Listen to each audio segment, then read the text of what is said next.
Dalam Bapa dan Putra dan Roh Kudus. Amin. Allah yang penuh kasih, kami bersyukur bahwa kau ingat untuk selalu menyandarkan diri kepadamu, fokus kepadamu. Bantu kami ya Bapa supaya kami kau kuatkan, kau teguhkan, dan kami dapat menemukan hakikat kehidupan kami sebagai manusia, sebagai orang Kristen. Terpujilah Engkau selama-lamanya. Amin. Para saudaraku terkasih dalam Kristus, selamat hari Minggu biasa ke-18. Dalam bacaan hari ini kita diingatkan akan satu hal yang menurut saya cukup fundamental.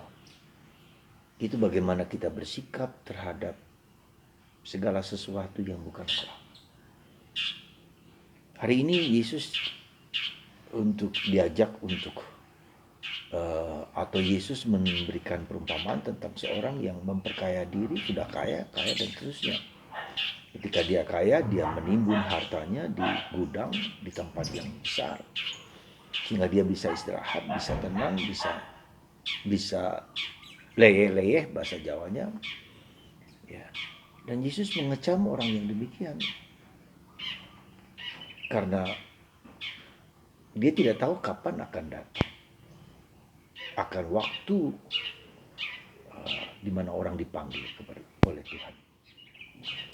Saudaraku terkasih dalam Kristus, dalam kebudayaan kita, entah Jawa, entah Batak, entah apapun juga, selalu ada keinginan kita semua untuk menjadi kaya, untuk mempunyai kekuasaan, untuk mempunyai keluarga.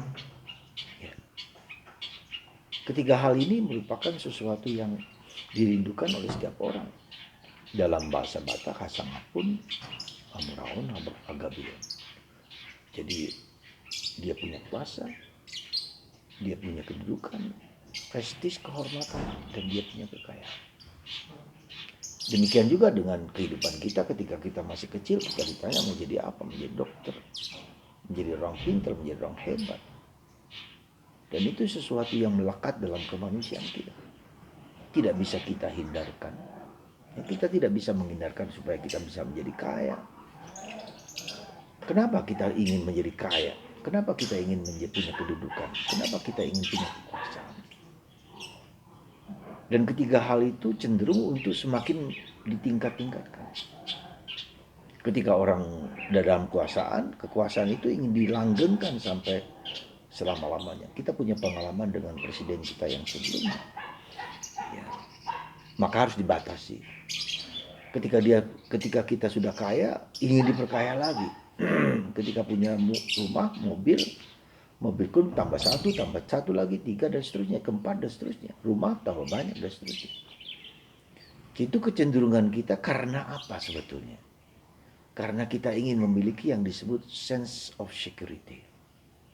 Ingin memiliki rasa aman. Kalau kita punya secure, aman.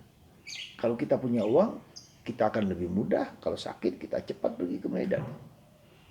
Kita bisa pergi ke rumah sakit yang terbaik. Kalau kita punya posisi, kedudukan, maka saya bisa mempengaruhi banyak orang. Saya kekuasaan itu bisa untuk melanggengkan kenyamanan, keenakan kita. Kalau saya punya kehormatan, orang akan menghargai saya. Ada sense of security, rasa aman di situ. Kita butuh itu semua. Kalau kita nggak punya uang, bagaimana? Ya, kalau kita nggak punya kedudukan, bagaimana? Kita susah melakukan sesuatu. Ya, nah, itu yang menurut saya yang paling mendasar. Sense of security, rasa aman, rasa nyaman, rasa posisi itu, kedudukan itu membuat saya punya kekuatan untuk bertindak. Nah, disinilah saudaraku terkasih, Yesus mengajak kita untuk tidak terpaku, ya, tidak terpaku kepada apa yang kita miliki. Ya. Lebih daripada itu, harus lebih daripada itu. Tidak berarti kita tidak boleh kaya. Tidak berarti bahwa kita tidak boleh punya kekuasaan. Tidak berarti kita tidak boleh kehormatan. Boleh. Pasti. Ya. Dan Yesus tidak melarang itu. Dan kita semua tidak melarang. Tetapi bagaimana kita harus go beyond. Ketika kita mempunyai harta. Ketika kita punya kekuasaan. Ketika kita punya kehormatan. Itu bukan satu-satunya harga yang yang harus kuperjuangkan dengan dengan mati-matian. Ya. Dan itu menjadi sulit karena kecenderungan kita dikuasai oleh hal-hal seperti itu. Sekali lagi, kita dikuasai oleh harta kita.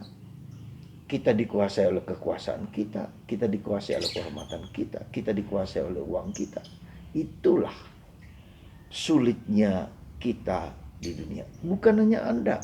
Sekali lagi, bukan hanya Anda, kami pun para biarawan, para imam, tak jarang juga dikuasai oleh ketiga hal itu, atau mungkin salah satu dari itu, entah karena apapun juga. Ya. Nah, saudaraku terkasih dalam Kristus, karena ini sangat manusiawi dan sangat ada dalam seluruh manusia kita. Nah, Yesus mau mengajak kita untuk memperhatikan, untuk apa istilahnya, untuk menyadari itu, supaya kita tidak dikuasai. Bacaan pertama hari ini menunjukkan segala sesuatu sia-sia. Segala sesuatu sia-sia. Dan memang ada saatnya kita harus menyadari titik di bawah kekuasaan kita juga sia-sia. Uang kita juga sia-sia. Apakah kalau kita punya uang, coba lihat. Ketika pandemi yang lalu. Kita punya uang banyak. Apakah itu bisa membeli kesehatan saya? Juga tidak. Kalau kita waktunya untuk meninggal, mati dan seterusnya. Nah, saudaraku terkasih dalam Kristus. Inilah yang harus menjadi pemikiran kita. Harus menjadi kesadaran kita. Ya.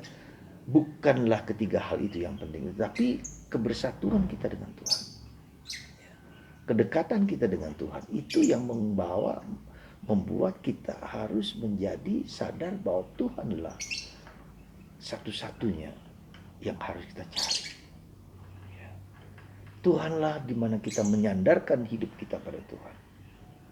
Kitalah yang bersandar kepada kehendak Tuhan. Ya. Sekali lagi, kita tidak dilarang untuk kaya. Kita tidak dilarang untuk memiliki harta. Tetapi bagaimana supaya dalam kehidupan kita sehari-hari, Tuhan pilihan hidupku, Tuhan hidupku, Tuhan Yesus hidupku, menyelamatkan aku, membebaskan aku. Nah, itulah. Dengan kata lain menunjukkan, kalau bacaan pertama tadi segala sesuatu sia-sia, bahwa di luar Tuhan segala sesuatu itu fana. Di luar Tuhan segala sesuatu itu terbatas. Ya. Di luar Allah segala sesuatu itu temporari. Ya, terbatas. Fana. Tak akan kita bawa hingga kematian. Tak mungkin kita membawa harta, tak mungkin kita membawa kekayaan, tak mungkin kita membawa harta, bahkan posisi pun tidak mungkin. Ya. Nah, itulah, jadi pada intinya kita menjadi menemukan di dalam kehidupan kita apa yang paling esensial dalam kehidupan kita. Itulah yang kita cari. Apa yang paling fundamental dalam hidup kita, itulah yang kita cari. Yang menjadi fokus kehidupan kita. Sehingga kita tidak terperangkap pada hal-hal yang bukan Allah. Dan itu bukan gampang. Sekali lagi, itu bukan gampang. Kita butuh